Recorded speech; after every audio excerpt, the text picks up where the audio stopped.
आप सभी भाई बहनों का ब्रेकिंग आध्यात्मिक न्यूज की कक्षा में एक बार फिर स्वागत है।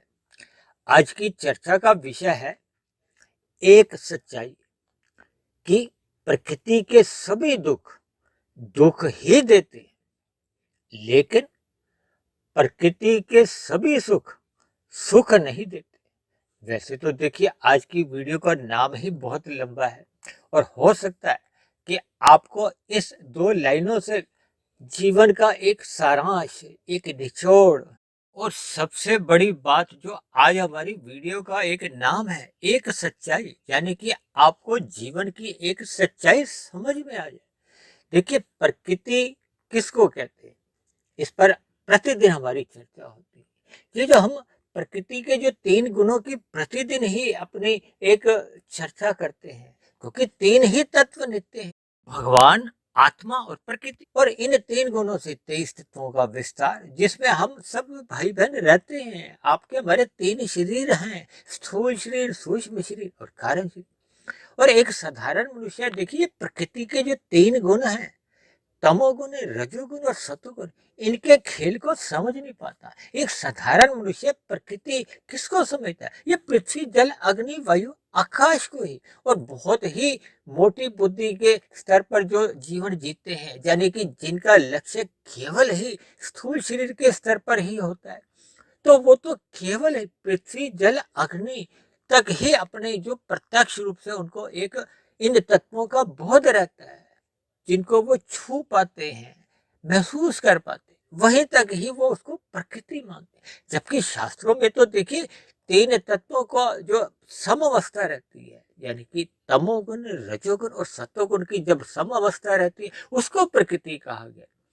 और ये जो 23 तत्वों का विस्तार है, ये तो एक विकृति है। ये तो शास्त्रों का जब हम विस्तार से अध्ययन करते हैं, तो हमें ये सभी एक सूक्ष्म रहस्य समझ में आते हैं। समझ में किसको आते हैं? आत्मा को, हम सभी जीवों को, हम सभी मनुष्यों को, हम सभी चेतन आत्माएं। ये तो 84 लाख प्रकार की जोनियों में केवल मनुष्य जोनि का महत्व है, शेष किसी जोनि का महत्व नहीं। महत्व का अभिप्राय है कि देखिए, अन्य जोनि तो देखिए भोग जोनि है। मनुष्य से ऊपर की भी जो जोनि है, जो कि सतोगुणी प्रधान मानी जाती है, विशेष प्रकार के वहां सुख भोगे जाते हैं, उसको भी देखिए भोग जोनि कहा गया। वहां भी देखिए कर्म करने की कोई स्वतंत्रता नहीं है, साधना करने का कोई अवसर नहीं।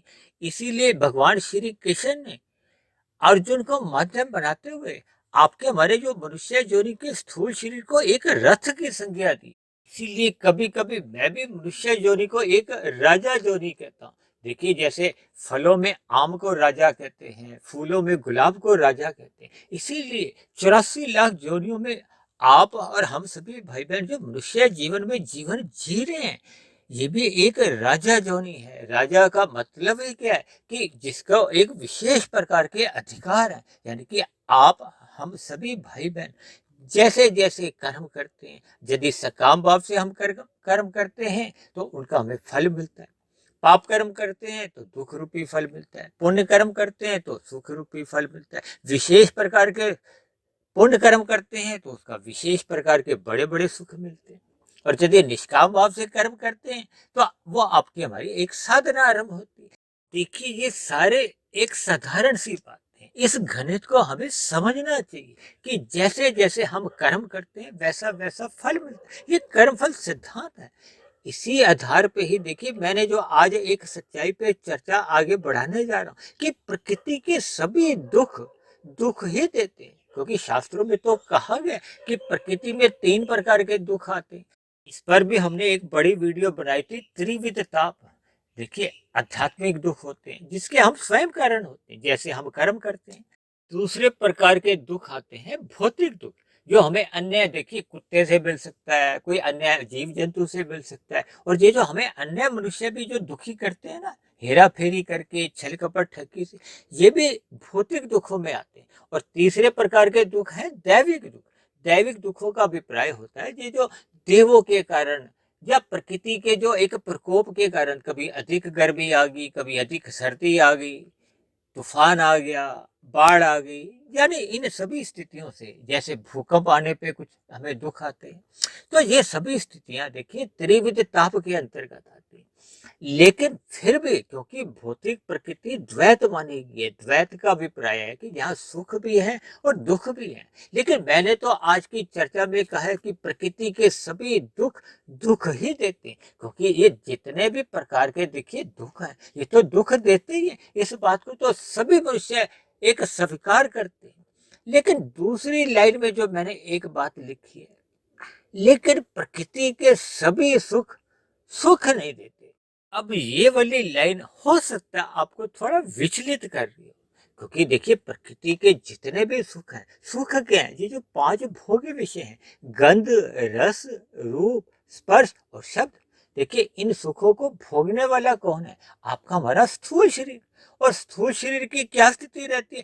क्योंकि स्थूल शरीर की जो आपकी हमारी जो पांच ज्ञानेंद्रिय हैं, जो स्थूल रूप से सुख भोगती है, वो है नाक, जिह्वा, आंख, त्वचा और कान।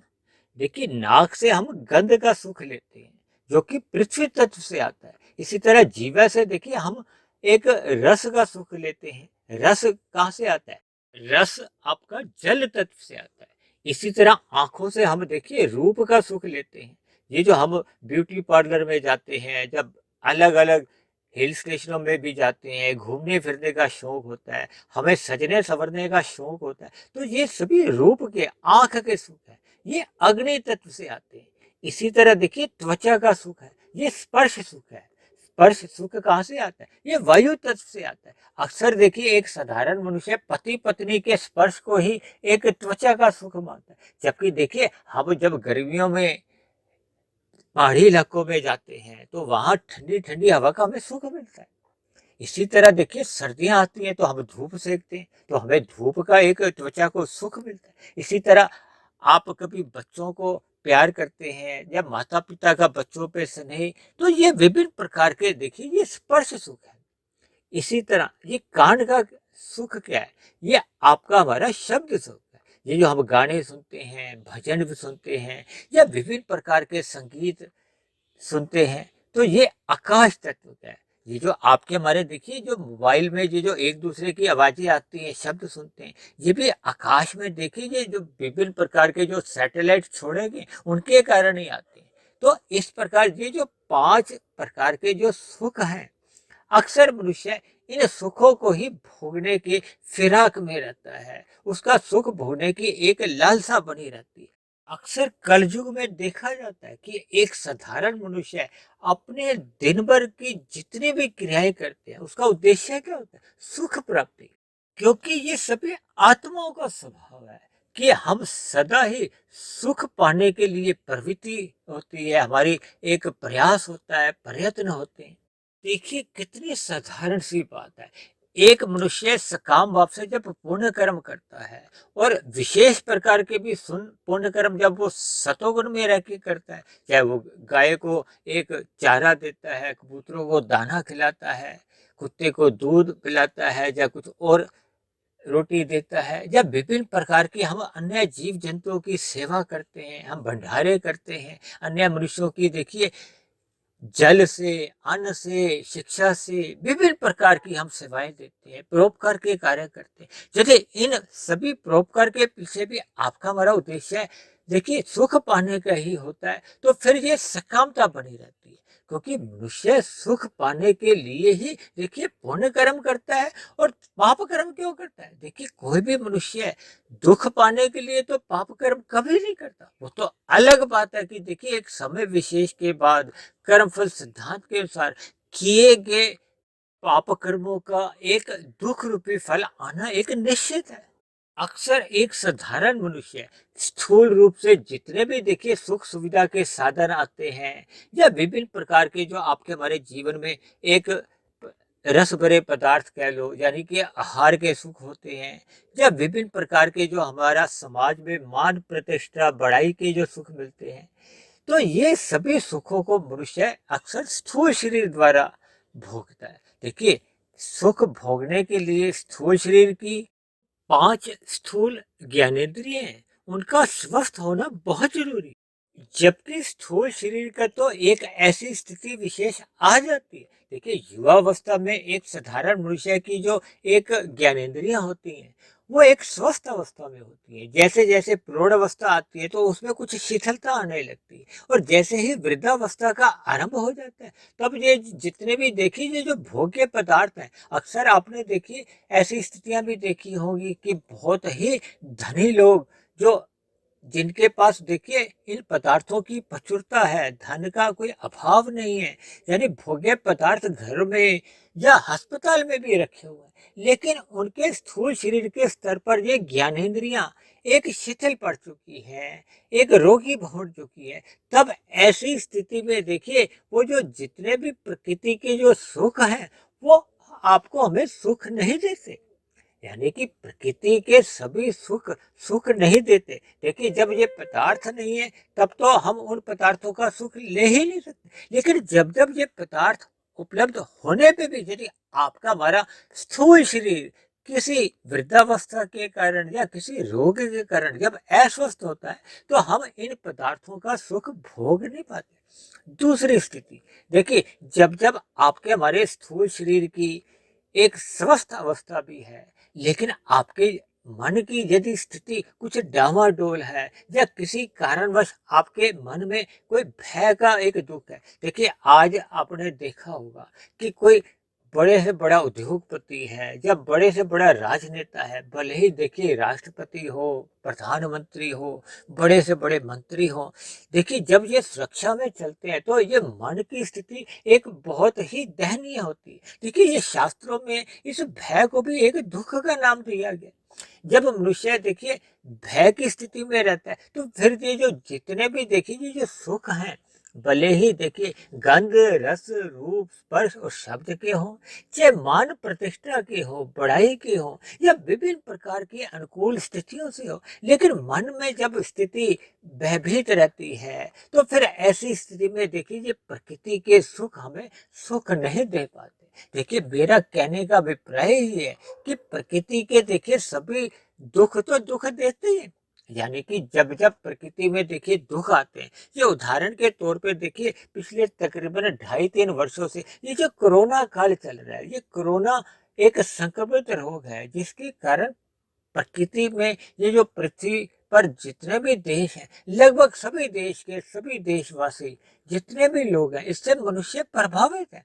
अब कोई गरीब है चाहे अमीर है, सभी के सभी इस स्थिति विशेष से भयभीत है। तब ऐसी स्थिति में देखिए पिछले 1 वर्ष पूर्व जब देखिए वायु के कारण कुछ रोगियों की जो मृत्यु हुई थी कोरोना काल में, तो देखिए भले ही उस समय किसी के पास कितना भी प्रचुर मात्रा में धन था, लेकिन कुछ ऐसी परिस्थितियां जब बन जाती हैं, तो फिर ये धन कभी भी काम नहीं आता। यानी कि ये जितने भी प्रकृति के दुख हैं, ये तो हम सभी भाई बहनों को देखिए दुख देते ही हैं।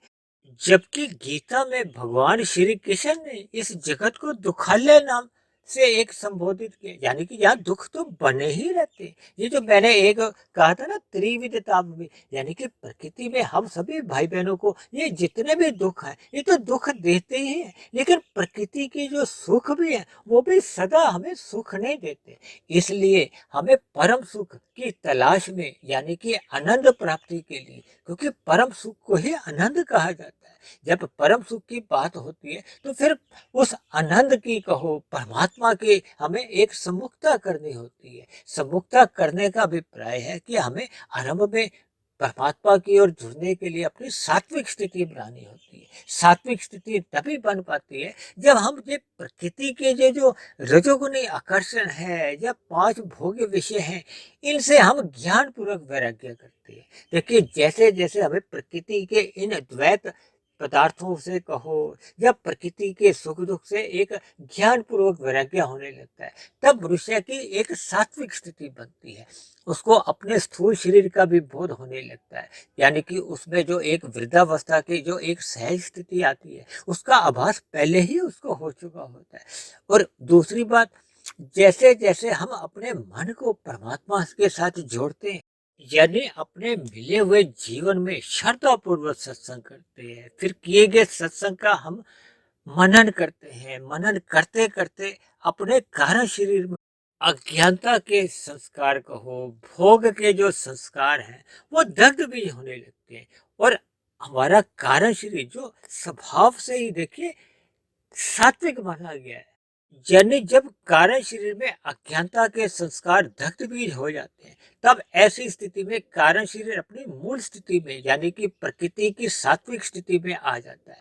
तो फिर कारण शरीर प्रकृति में ही लीन हो जाता है। कारण शरीर के समाप्त होते ही फिर आपके मन बुद्धि में किसी भी प्रकार के ये भोग विषयों के एक फुर्ने ही नहीं उठते। जब फुर्ने नहीं उठते तो फिर स्थूल शरीर की कर्मेंद्रियों द्वारा नए किसी भी प्रकार के देखिए सकाम भाव से कर्म होने का प्रश्न ही नहीं उठता।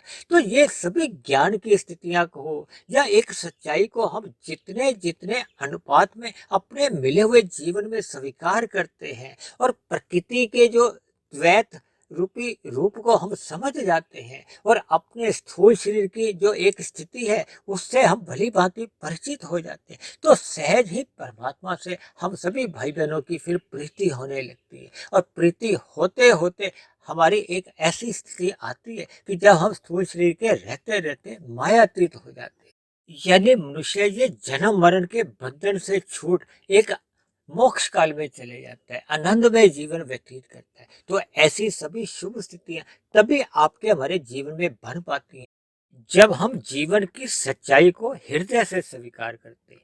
तो ऐसी सभी शुभ स्थितियां हम सभी भाई बहनों के जीवन में भी बने। इन्हीं शुभ कामनाओं के साथ आज की चर्चा विशेष को हम यही विश्राम देते हैं। आज की वीडियो से संबंधित आप किसी भाई बहन का यदि कोई प्रश्न हो, जब मेरी कही गई बातों पर आपको किसी प्रकार की कोई आपत्ति हो, शिकायत हो, तो आप नीचे दिए गए कमेंट्स बॉक्स पर जाकर अपने प्रश्न और शिकायत भी लिख सकते हो। और यदि बनी हुई वीडियो आपको अच्छी लगी हो तो मेरी आप सभी भाई बहनों से विनती है कि इस बनी हुई वीडियो को आप अन्य भाई बहनों में भी शेयर करें, ताकि समाज में एक सतोगुणी वातावरण बने। उस सतोगुणी वातावरण में हम सभी भाई बहनों का सुखमय जीवन बीते, परमात्मा में सदा प्रीति बने। तो चर्चा विशेष को यहीं विश्राम देते हैं। कल फिर मिलते हैं एक नए विषय को लेकर, एक नए संदेश के साथ। तब तक आप सभी भाई बहनों का बहुत बहुत धन्यवाद।